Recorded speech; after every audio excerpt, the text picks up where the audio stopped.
Selamat pagi, selamat siang, selamat sore, dan selamat malam. Kita akan memulai materi pertama untuk bahasa Indonesia, yaitu tentang teks deskripsi. Apa itu teks deskripsi buat pembelajaran ini ya?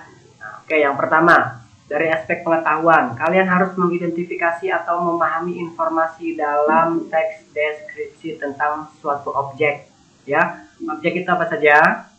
Bisa sekolah, tempat wisata ya, kemudian tempat bersejarah, atau suasana pentas seni daerah. Pentas seni daerah itu bisa tari-tarian ya, kemudian bisa nyanyian-nyanyian lagu daerah. Nah, itu kalian bisa deskripsikan nanti. Kemudian aspek pengetahuan kedua yang diharapkan bisa kalian capai adalah kalian mampu menelaah atau mempelajari isi teks deskripsi objek tertentu ya. Apa saja? Contoh objeknya juga bisa sekolah ya, tempat wisata, tempat bersejarah, kemudian suasana pentas seni daerah yang dibaca dan didengar ya. Itu dari aspek pengetahuan. Jadi kalian harus bisa nih menguasai dua aspek pengetahuan ini ya. Kemudian dari aspek keterampilannya, kalian juga harus menguasai dua aspek keterampilan ini ya. Aspek yang pertama yaitu menentukan isi teks deskripsi. Nah, jadi nanti akan disiapkan beberapa teks. Nah, nanti teks yang termasuk teks deskripsi itu yang mana? Gitu ya, berdasarkan ciri dan isinya ya, berdasarkan kata-katanya, berdasarkan rinciannya. Nanti akan kita pelajari setelah ini ya. Kemudian yang kedua, kalian harus bisa menyajikan data, gagasan atau kesan dalam bentuk teks deskripsi. Artinya apa? Kalian bisa membuat teks deskripsi sendiri ya. Kemudian kalian bisa menanggapinya ya. Kemudian apapun yang ada dalam teks deskripsi itu kalian berikan tanggapan ya, kesan gitu ya. Oke, paham sampai di sini? Oke. Sebelum kita masuk ke pembelajaran lagi, kita mendengarkan lagu dari Pak Ismail Marzuki. Jadi di sini ada pengertian deskripsi.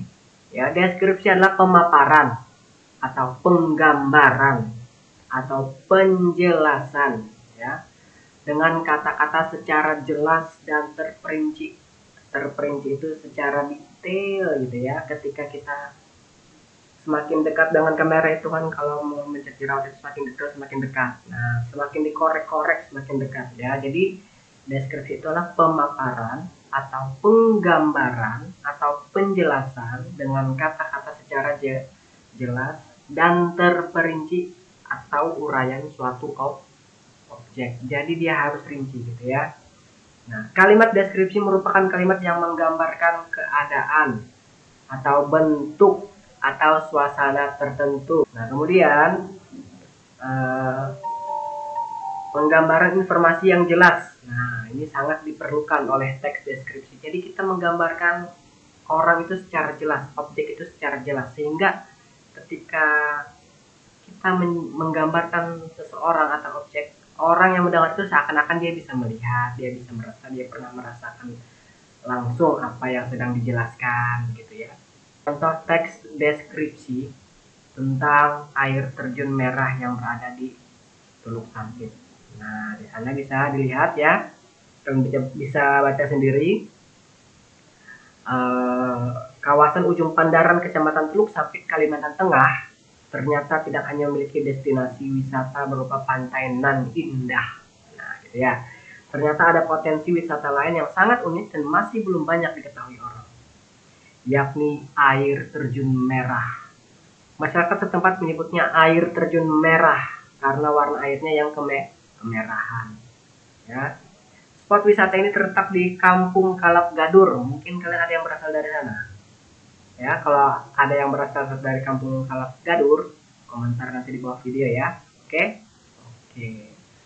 Airnya yang berwarna kemerah-merahan dan sangat jernih ini mengalir dengan deras dari tebing yang hanya setinggi 3 meter. Warnanya yang merah karena mengalir dari tanah gambut.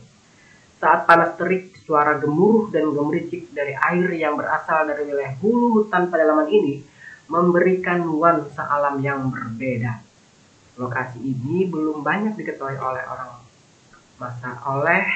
masyarakat luar daerah tersebut, sehingga suasananya masih terasa sangat alami, asri, dan eksotis.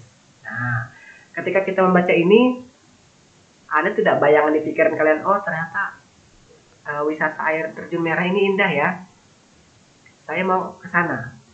Itu sudah terpikir di pikiran kita, sudah ada bayangan, sepertinya indah nih, saya mau mencoba ke sana.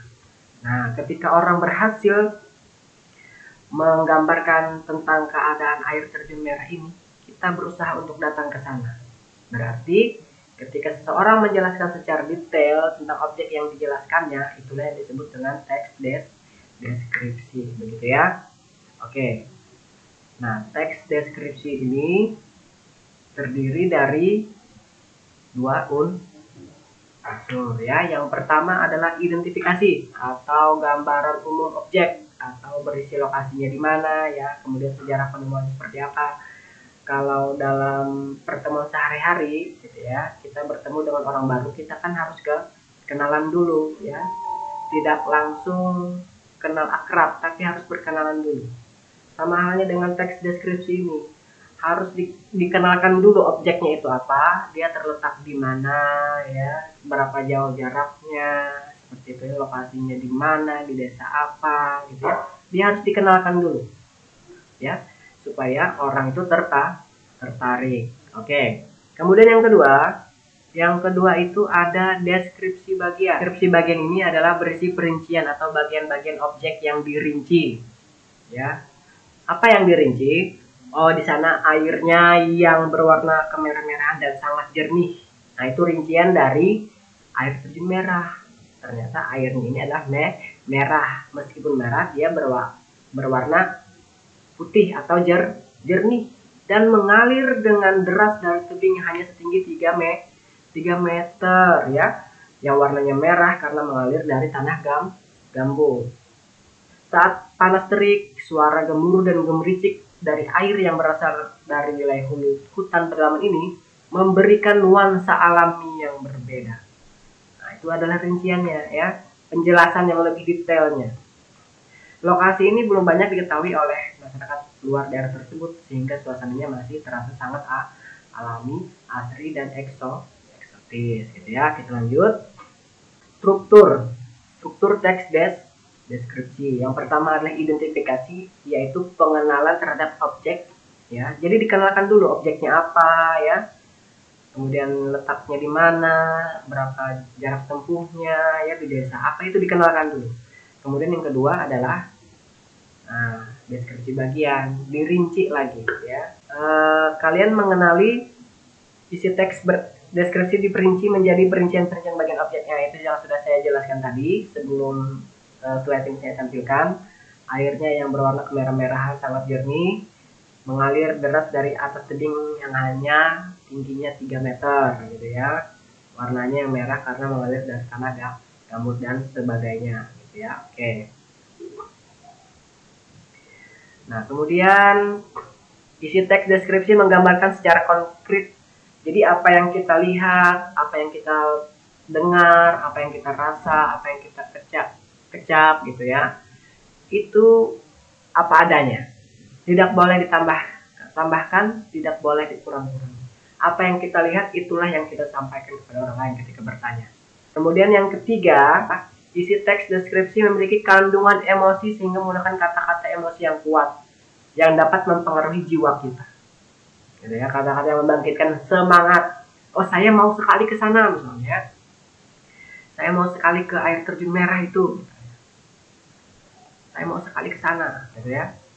Ditambahkan dengan kata-kata yang membangkitkan semangat, seperti suara gemuruh. Kemudian gemericik dari air yang berasal dari wilayah hulu hutan, ya. Itu kan kata-kata yang membangkitkan semangat, gitu ya.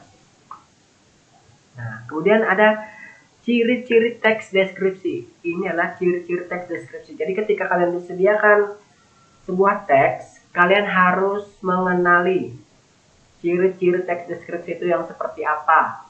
Banyak jenis-jenis teks ya, tapi untuk pelajaran pertama ini kita hanya fokus kepada teks deskripsi. Oke, ciri-ciri teks deskripsi yang pertama yaitu menggambarkan objek yang bersifat khusus. Nah, bersifat khusus itu berarti dia satu saja yang dijelaskannya, satu objek saja, dia tidak menyebar lain. Misalnya saya mendeskripsikan air terjun merah, maka yang saya deskripsikan hanya air terjun merah, tidak boleh misalnya saya mendeskripsikan ikan jelawat, tidak boleh, ya tidak bisa, ya. Atau saya mendeskripsikan Tugu Perdamaian di kilometer 3 Sampit juga tidak bisa. Jadi harus satu yang kalian gambarkan gitu ya, paham ya? Oke, yang kedua, isi teks berisi rincian atau bagian-bagian objek seperti bentuk, ukuran, dan warna. Itu juga kalian jelaskan. Misalnya air terjun berada di Kecamatan Teluk Sampit itu warnanya merah, kalian jelaskan. Bukan berwarna putih, bukan berwarna kuning, tapi dengan keadaan yang sebenarnya air terjun itu berwarna merah. Tidak boleh kalian tambahi, tidak boleh kalian kurangi. Kemudian ciri-ciri teks deskripsi yang ketiga itu melibatkan kesan panca indera. Tahu kesan panca indera? Nah, indera kita ini ada 5 ya. Penglihatan, dia menggunakan mata. Kemudian pencium atau penghidup, ya penghidup, hidung. Kemudian lidah, pengecap, ya. Kemudian perasa tubuh, kulit. Kemudian telinga. Nah, jadi ketika kita datang ke air terjun itu kita bisa melihat, wah indah ya pemandangannya berarti dia menggunakan mata. Ya, terasa sejuk di sekitar air terjun merah ini. Oh, berarti menggunakan indera perasa, gitu ya. Nah, kemudian airnya terlihat manis seperti air gula misalnya, ya kan? Maka menggunakan indera pengecap. Bisa dipahami ya? Bisa ya? Oke, kita lanjut. Nah, kemudian apa tujuan teks deskripsi? Yaitu menggambarkan objek secara rinci, seakan-akan pembaca melihat, mendengar, bahkan merasakan objek yang dideskripsikan tersebut. Jadi kita meyakinkan orang lain. Ya, kita bisa meyakinkan orang lain supaya orang lain itu bisa mendatangi objek yang dideskripsikan. Ya, sekarang ada tugas untuk kalian. Ya, tugasnya adalah kalian hanya mengisi bagian-bagian yang kosong. Dan contohnya sudah saya ketik di atas. Ya, misalnya contoh yang Rayuan Pulau Kelapa ya. Kamu perhatikan judul teks deskripsinya apa?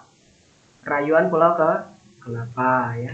Objek yang dideskripsikan apa? Oh, yang pertama misalnya negara Indonesia memiliki pulau kelapa yang subur. Deskripsi objek yang kedua apa? Oh, negara Indonesia memiliki pulau ya. Memiliki Pulau Melati yang indah. Melati itu kan indah ya, bukan mawar. Mawar itu indah tapi sakit. Ya, gitu ya. Sehingga menjadi kebanggaan bangsa. Nomor 3, nomor 4 silakan kalian isi. Kemudian di sebelahnya ada tujuan dari teks deskripsi Rayuan Pulau Kelapa itu apa? Tujuannya apa? Oh, tujuannya adalah menggambarkan keindahan alam Indonesia. Sudah saya sebutkan tadi sebelum sampai ke sini, Rayuan Pulau Kelapa itu adalah menggambarkan keindahan alam Indonesia. Paham sampai di situ tugasnya?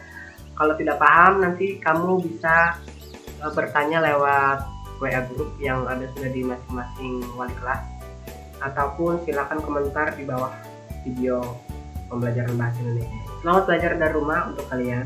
Materi yang sudah saya sampaikan atau saya tampilkan di slide ini kalian bisa unduh di website sekolah. Nih, klik di bawah subscribe. Oke.